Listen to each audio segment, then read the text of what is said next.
respected Zakir Naik, Sri A.V. Abdul Rahman, the dignitaries in the dais, my dear sisters and brothers. I'm indeed extremely happy to join in this inter-religious dialogue organized by Salafi Learning and Research Center, Calicut, on the theme, Religion in the Right Perspective. I'll be speaking in three different parts. First, the approach of the Catholic Church to which I belong, the openness towards world religions. And secondly, I will be explaining the contemporary situation of the religion to put it in its true perspective. And thirdly, I will be discussing on the concept of God in the Bible and in Christianity. The Catholic Church to which I belong encourages and promotes interreligious dialogue, cooperation, and collaboration.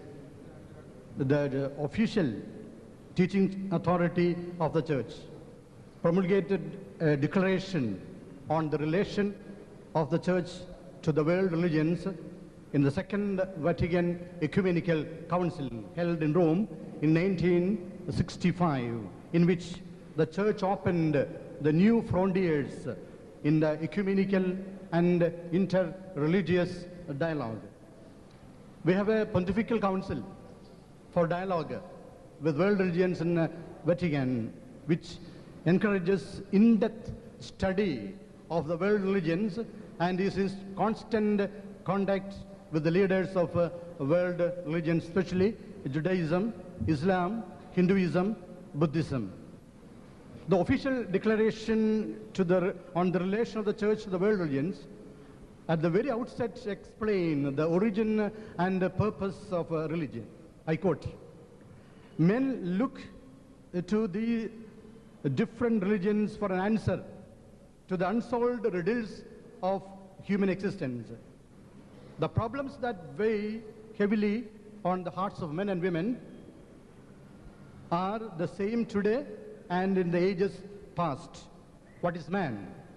What is meaning and purpose of life? What is upright behavior? And what is sinful?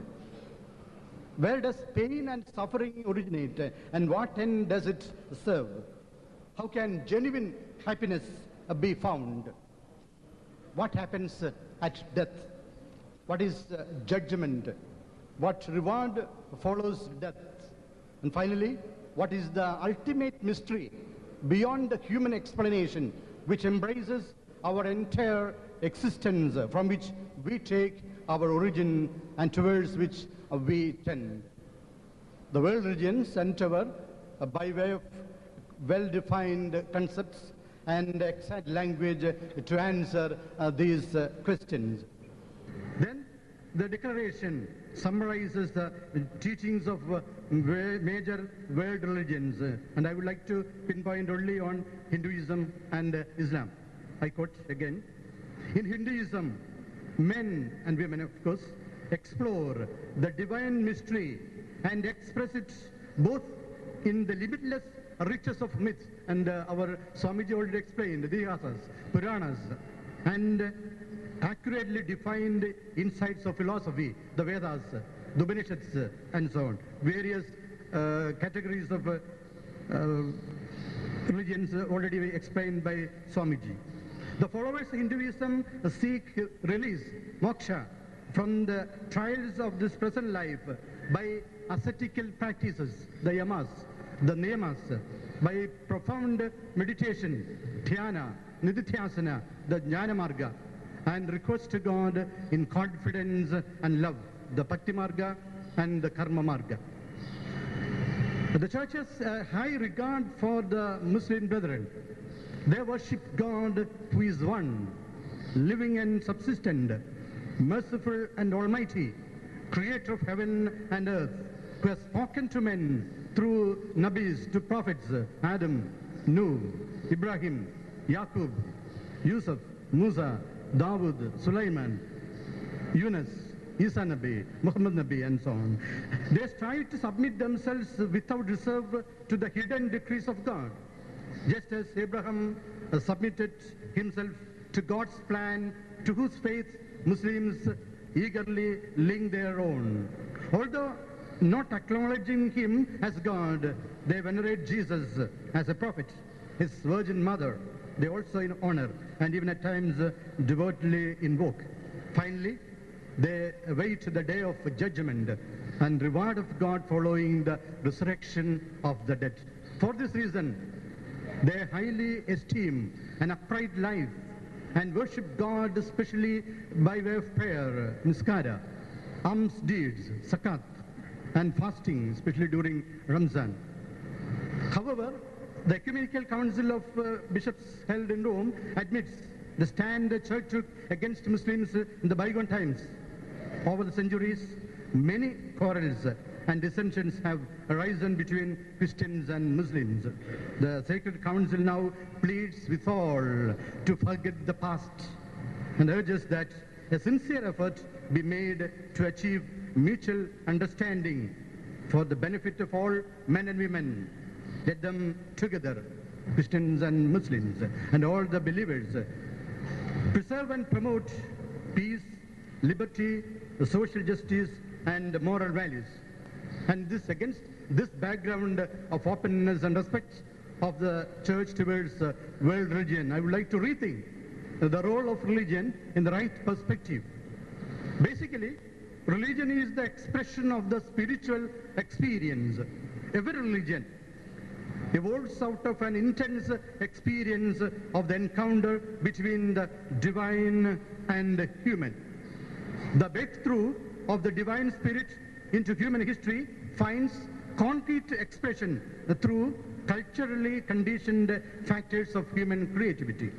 Since these factors have a rich variety, the self-revelation of the divine in human culture is articulated through diversity of religions. Thus we have the Semitic religions, the Judaism, the Christianity and Islam, the religions of India, Hinduism, Jainism, Buddhism and Sikhism, the religion of China, Confucianism and Taoism, the religion of the former Persia, Zoroastrianism, or the religion of Japan, Shintoism. There are basically four areas in which the spiritual experience finds its articulation in every religion: the creed, the cult, the code, and the community. There are the channels through which spirituality evolves into religion. In other words, these form the four corner pillars of every religion, religious structure built on the foundation of spirituality. The creedal element or the deen of or the belief are the points of faith which the believers have to adhere to. Example, in Christianity, the fundamentals of faith and belief in one God who is triune, the divinity of Christ. Christ is the Son of God. The acceptance of the Holy Bible as Word of God, revealed and inspired by God. The belief in the eternal reward of the just and the damnation of the unjust. Secondly, the cult.